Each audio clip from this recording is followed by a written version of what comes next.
ஸ்ரீமதே ராமானுஜாய நமः. வசுதேவசுதம் தேவம் கம்சசாணூரமர்தனம் தேவகீ பரமானந்தம் கிருஷ்ணம் வந்தே ஜகத்குரும்.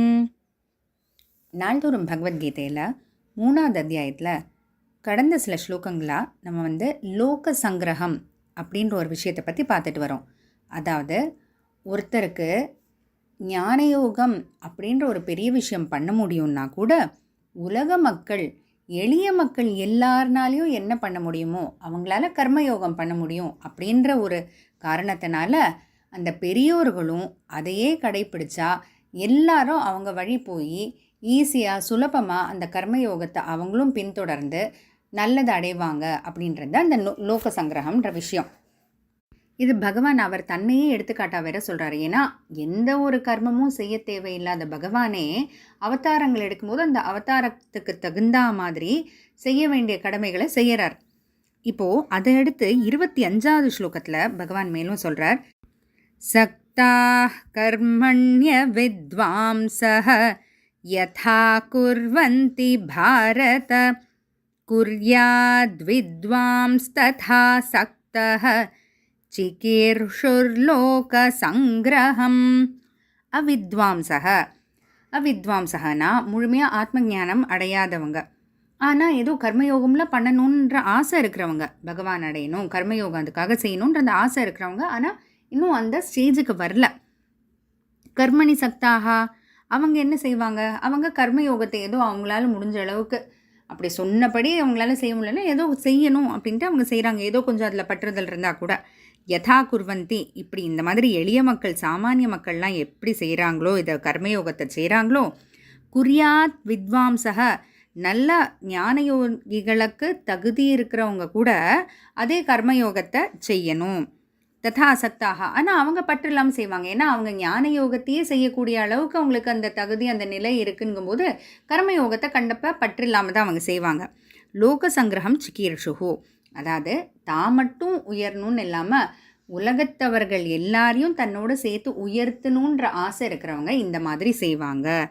பகவான் என்ன சொல்ல வராரு, பெரிய ஞான யோகமே செய்யக்கூடிய அளவுக்கு திறமை சக்தி இருந்தாலும் கூட எளிய மக்கள், எல்லா மக்களாலையும் பகவான் அடையணுமே, அதுக்காக கர்மயோகம் செய்யணுமே அப்படின்னு அவங்க ஆசைப்படுறாங்க.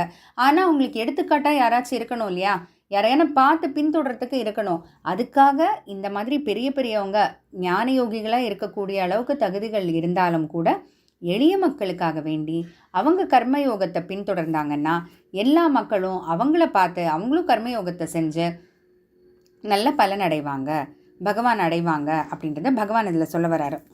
இப்போது இதில் நமக்கு ஒரு சந்தேகம் வரலாம். இப்போ பகவான் என்ன சொல்ல வராரு, எல்லாருக்கும் ரொம்ப கம்மியான, இப்போ ஒன்றும் இல்லை, ஒரு கிளாஸே இருக்குது, அதில் பிள்ளைங்களுக்கு ரொம்ப கம்மியான விஷயந்தான் தெரியுது.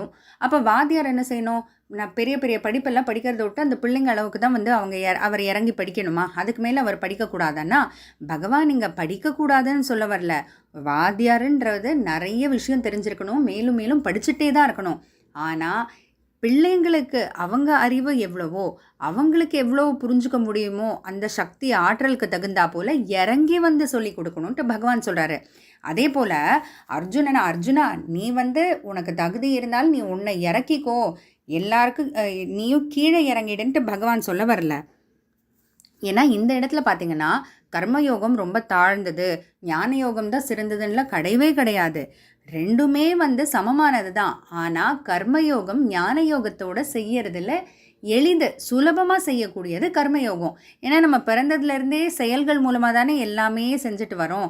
யாரும் எந்த குழந்தையாச்சும் பிறந்த உடனே அப்படியே உட்காந்து கண்ணை மூடிட்டு தியானம் செய்யுதா, கிடையாது.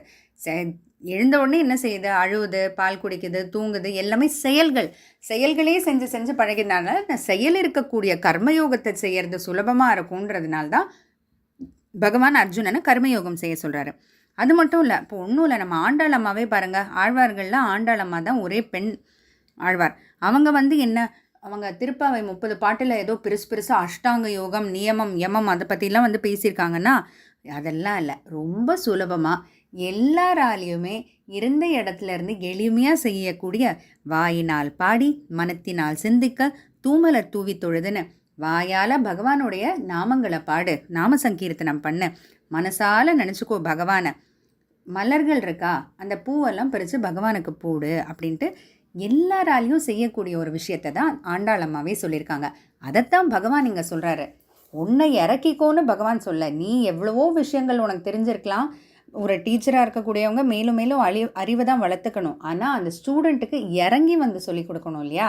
அதுபோல் மக்களுக்கு சொல்லிக் கொடுக்கும்போது மக்கள் எல்லாருமே ஈஸியாக சுலபமாக பின்தொடரக்கூடிய விஷயமா செய் அப்படின்றது தான் இங்கே பகவான் சொல்லக்கூடிய அறிவுரை. தொடர்ந்து பார்ப்போம். ஜெய் ஸ்ரீ கிருஷ்ணா.